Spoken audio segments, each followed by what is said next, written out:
नमस्कार दोस्तों, आप जो રહ્યા છો સાઈ ગ્રુપ मीडिया हाउस संचालित नवसारी लाइव। આજે મને પણ એમ થાય છે કે अगर हम भी बच्चे होते और उस वक्त हमारी वीएसजी स्कूल होती, તમને થશે જીતુભાઈ આ વળી નવું સુનાવ્યું। પહેલા તો એવું કહેવાય કે हम भी अगर बच्चे होते, અમારા નામ હોતા બબલુ ગબલુ, પણ અમે એમ કહીએ કે હા વીએસજી સ્કૂલ હતી, કારણ કે આજે વાત કરવી છે વીએસજી ઇન્ટરનેશનલ સ્કૂલની, કે જે સ્કૂલે નવસારીને ઇતિહાસ આપ્યો છે, નવસારીમાં એક અલગ પ્રકારનું શિક્ષણની સંસ્થા બનાવી, એક અલગ ઓળખ આપી છે અને અનેક બાળકોના જીવન ઘડતરમાં યોગદાન આપ્યું છે। વીએસજી ઇન્ટરનેશનલ સ્કૂલની આજે વાત એટલા માટે કરવી છે કે અત્યારે જે 10માનું રિઝલ્ટ આવ્યું સેન્ટ્રલ બોર્ડનું, એમાં જિલ્લામાં પ્રથમ રેન્ક આ સ્કૂલના વિદ્યાર્થીએ મેળવ્યો છે અને એ વિદ્યાર્થીની સાથે સાથે અને બીજા 4 વિદ્યાર્થીઓ પણ નવસારીમાં એને સ્થાન પ્રાપ્ત છે। કહેવાય છે કે શિક્ષણ તો આજે બધે જ મળે છે, પણ શ્રેષ્ઠ શિક્ષણ ક્યાં મળે છે એની શોધ આપણે કરતા હોઈએ છીએ। જ્યારે આપણું બાળક જન્મે ત્યારથી જ નક્કી કરતા હોઈએ છીએ કે કઈ સ્કૂલમાં મારા બાળકને બનાવીશું। ઇવન બાળકનું આપણે પ્લાનિંગ કરીએ તેના પહેલા પ્લાનિંગ કરીએ કે કઈ સ્કૂલમાં બનાવીશું અને કેટલા રૂપિયા ફી અને શું હશે ફંડામેન્ટલ, એનું પ્લાનિંગ કરતા હોઈએ છીએ, કારણ કે જ્યારે આપણા અધૂરા સપનાઓ આપણે આપણા બાળકોમાં પૂરા કરતા હોઈએ છીએ। અને એ જ રીતે આપ જોઈ રહ્યા છો તે રીતે નિહાર પુરોહિત આ જિલ્લાનો પ્રથમ વિદ્યાર્થી છે, એટલે કે પ્રથમ આવેલો ધોરણ 10માં પ્રથમ ક્રમાંક સાથે આજે વિજય થયો છે। નિહાર, પહેલા તો કોંગ્રેચ્યુલેશન। Thank you. કઈ દવા ખાતો તો એ કે મને? આ બધા છોકરાઓ એમ પૂછે કઈ ગોળી હતી કે જેને કારણે તું સક્સેસ થયો? કારણ કે આજકાલ હવે બધા છોકરાઓને આવી ગયું કે ઇન્સ્ટન્ટ કેવી રીતે રિઝલ્ટ આવી જાય। સો રિઝલ્ટ ઇન્સ્ટન્ટ તો નહીં આવે, રોજે મહેનત કરવી પડે અને કંઈ પણ વિચારેલા વગર ખાલી એમ લાગી રહેવાનું, બીજું તો કંઈ ના હોય ને રિઝલ્ટ તો જેવું આપણે કરીએ તેમ જ આવે। શું પ્લાન હતો, કેવી રીતે ચાલતો હતો? કારણ કે આ શીખવાડતો અમને બી, અમે બી પાછા નાના ભણવા જે સ્કૂલમાં તો અમને બી ખબર પડે ને કેટલાય વિદ્યાર્થીઓ કેટલાય લોકોના તો સુપર હીરો છે આજે। કારણ કે તને જોઈને લોકોને, તારા બ્રધર પણ મારા ખ્યાલથી, મને ખ્યાલ છે કે આ સ્કૂલમાં મેં ઇન્ટરવ્યુ કર્યું હતું અને તારો બ્રધર પણ હતો, તમારા ઘરમાં કંઈક સ્પેશિયલ કંઈક રાખ્યું છે કેમ? ના, એવું તો હવે કેવું હોય તો કહેવાય, પણ ટાઈમ ટેબલ સારી રીતે બનાવીને ટાઈમનો ઉપયોગ કરે એટલે આવે જ રિઝલ્ટ। જેટલું ભણવામાં ધ્યાન હોય એટલું રિઝલ્ટ આવવાનું જ છે।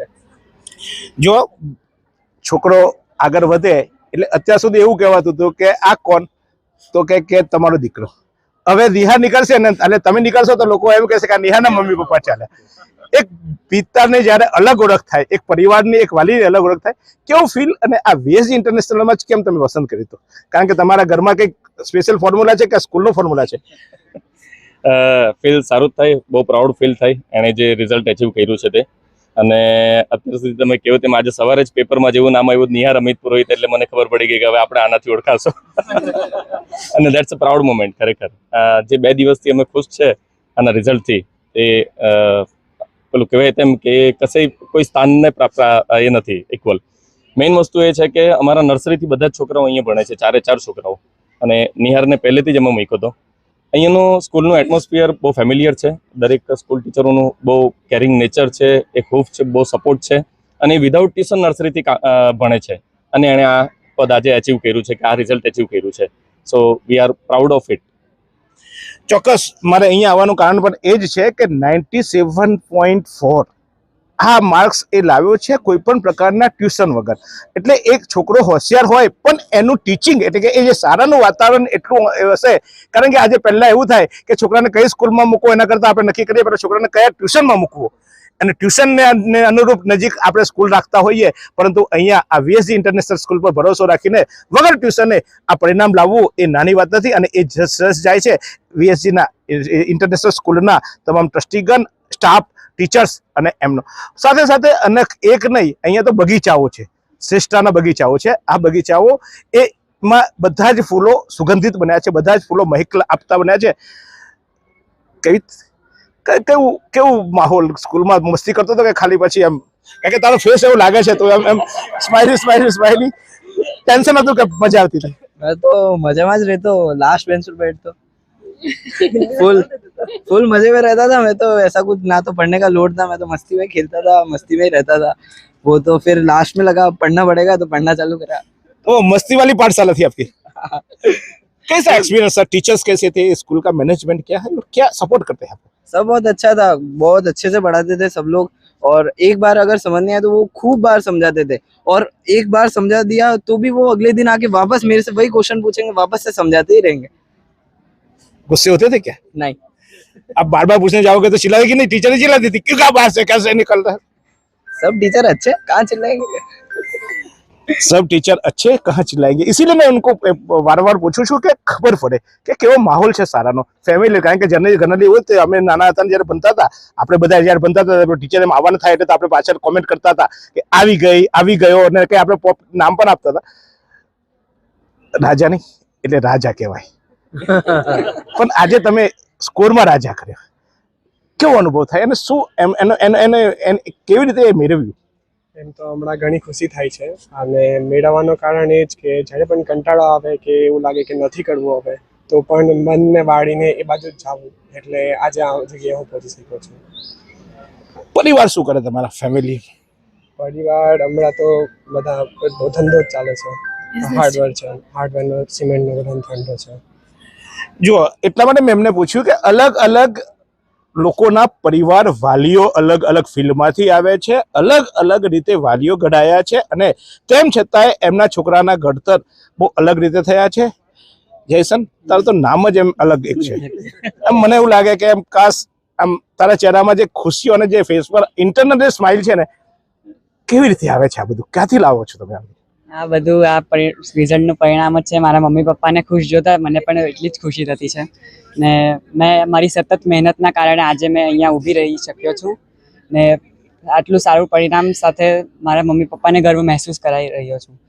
સ્કૂલમાં કેવો માહોલ, ટીચરો કેવા, અને શું ભણાવતા હતા? કંઈક સ્પેશિયલ કંઈક આપે, તને અલગ આપે અને બીજાને અલગ ડોઝ આપતા હતા એવું કહેતું નહીં ને? નહીં, ટીચર તો બધા સરખા જ, બધાને સરખી રીતે જ ભણાવતા હતા, અને ટીચર ભણાવવા સાથે સાથે થોડુંક અમને મજાક પર કરાવતા તાકી અમારું મગજ પણ શાંત રહી અને આગળ અમે વધવાનું પ્રોત્સાહિત પણ કરતા હતા.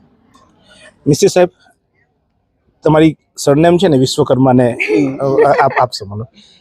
આ વિશ્વકર્માએ તો બધી બહુ ઘડતર કર્યું, આ બાળકનું ઘડતર કેવી રીતે થયું અને આ બાળકની આ શાળામાં મૂકવાનું કારણ શું?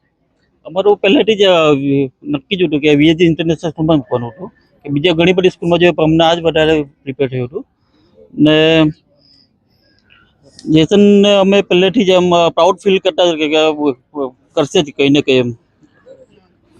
તો જેસન લાવ્યો છે 93% અને ચોક્કસ એ આ સ્કૂલમાં છે. વત્સલ લાવ્યો છે 91% અને સાથે સાથે આ કોઠારી આ મસ્તી કી પાઠશાલા એ લાવ્યો છે 90%. તમને આ ટકાઓ એટલા માટે કહું છું, ટકા મહત્વ નથી, પણ એમની મેં એટલા માટે તમને બે કારણોસર એટલા માટે મેં ગુજરતા સવાલો પૂછ્યા કે એમનું ઘડતર જુઓ, ખાલી માત્ર માર્કિંગ નહીં પરંતુ ઓવરઓલ એમનું ભણતર છે, ઓવરઓલ એ ટ્રેન થયા છે. કારણ કે જીવનમાં એવું થાય કે એક પહેલો નંબર પાસ થાય, એ ભણવામાં પહેલો નંબર પાસ થાય, પણ જીવન જીવવામાં એનો છેલ્લો નંબર આવે. પણ વીએસજી ઇન્ટરનેશનલ સ્કૂલ માત્ર શિક્ષણ નહીં, બાળકના જીવન ઘડતર, બાળકના સર્વાંગી વિકાસ માટેની ટ્રેનિંગ આપી છે, અને એ ટ્રેનિંગ મેં તમારા ચેક કરી છે. તમે જુઓ છો મારું માઇક આવે એટલે બોલવાના નેતાઓને પરસેવો વળે, પણ આ છોકરાઓ સ્માઇલી રીતે જવાબ આપતા હતા. એ જ આ વીએસજી ઇન્ટરનેશનલ સ્કૂલની ઘડતર છે, અને એનું ઘડતરનું શ્રેય જાય છે કેપ્ટનને.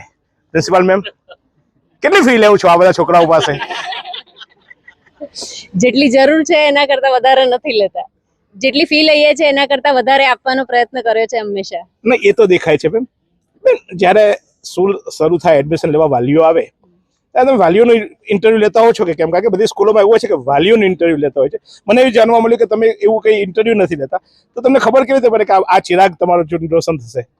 વાલીનો ઇન્ટરવ્યુ નથી લેતા, પણ વાલી સાથે થોડી ઘણી વાતચીત કરીએ છીએ. વાતચીત કરવાથી ખબર પડે છે કે વાલીનો સ્વભાવ કેવો છે, એ બાળકને કેટલો સપોર્ટ કરી શકે એમ છે, એમના ફેમિલીનું વાતાવરણ કેવું છે, અને જરૂર પડે એ પ્રમાણે અમે એવું ઈચ્છીએ કે શાળા અને શિક્ષકોની સાથે સાથે એમને વાલીઓનો પણ સપોર્ટ મળે, તો જ બાળક આગળ વધી શકે. ચોક્કસ. તો આપ જોઈ રહ્યા છો તે અલગ અલગ ચહેરાઓ. આ ચહેરાઓ એટલા માટે હું તમને બતાવું છું, ચોક્કસ મારા કેમેરામેન કહેશે કે આ બધા ચહેરાઓ, કારણ કે બિલ્ડિંગ જ્યારે બનતું હોય છે ત્યારે માત્ર ઈંટ નહીં, સિમેન્ટ નહીં, પણ એક મજૂરની મજૂરી પણ એમાં બહુ યોગદાન આપતી હોય છે.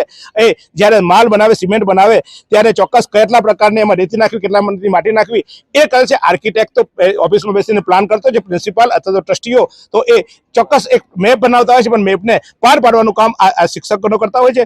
મેમ, આપણે એન્કરિંગ તો બહુ સારું કર્યું. આપના પરિવારના લોકો રાજકારણમાં આજકાલ ધીમે ધીમે એન્ટ્રી કર્યા છે, ત્યાં રાજકારણ, અહીંયા આ કારણ, પેલા ભાઈ તમારા ક્રિકેટમાં ચોગ્ગા છગ્ગા મારો.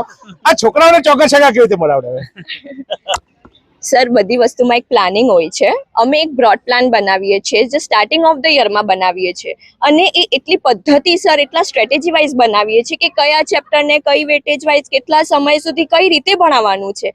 આમ જ ક્લાસમાં નથી જતા રહેતા, વિથ પ્રિપેરેશન જઈએ છીએ કે અમારા તરફથી અમે 2% આપીએ, એમાં કોઈ ચૂક ના થાય. એટલે આ ઓન સ્પોટ નથી હોતું, આ પ્રી પ્રિપેરેશન હોય છે. અહીંયાના અમે જેટલા પણ ટીચર્સ છીએ અમે યરના પહેલાં મેનેજમેન્ટ જોડે પ્રિન્સિપલ જોડે બેસી અને એક બ્રોડ પ્લાન બનાવીએ છીએ. અમે આખા વર્ષ એને પદ્ધતિસર ફોલો કરીએ છીએ સર.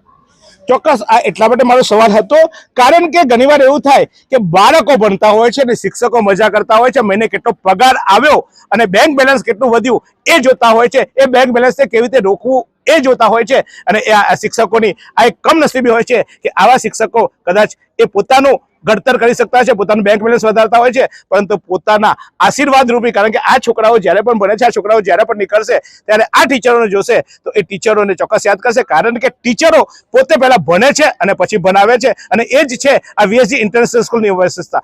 વાતાવરણ સારું છે. અહીંયા આવતો ત્યારે મારો કેમેરામેન કે સાહેબ બહુ અંદર સ્કૂલ બનાવી છે, એટલે મેં કીધું કે દીકરા વાતાવરણ માટે આ સ્કૂલ છે. આ સ્કૂલમાં ક્યાંય તમને સોડ નથી, બાળકો એકાગ્રતાથી ભણી શકે એ પ્રકારનો માહોલ બનાવવામાં આવ્યો છે. અને ચોક્કસ આ માહોલ આપવાનું કામ આ શાળાના ટ્રસ્ટીઓએ કર્યું છે. તો ચોક્કસ તમે પણ તમારા બાળકો, તમારા સગાવાલાઓને કહી શકો કે પૈસા તો ગમે ત્યાંથી કમાઈ લેવાશે, પરંતુ બાળક અને સંસ્કારો તો સારી સંસ્થામાંથી જ કમાઈ શકે.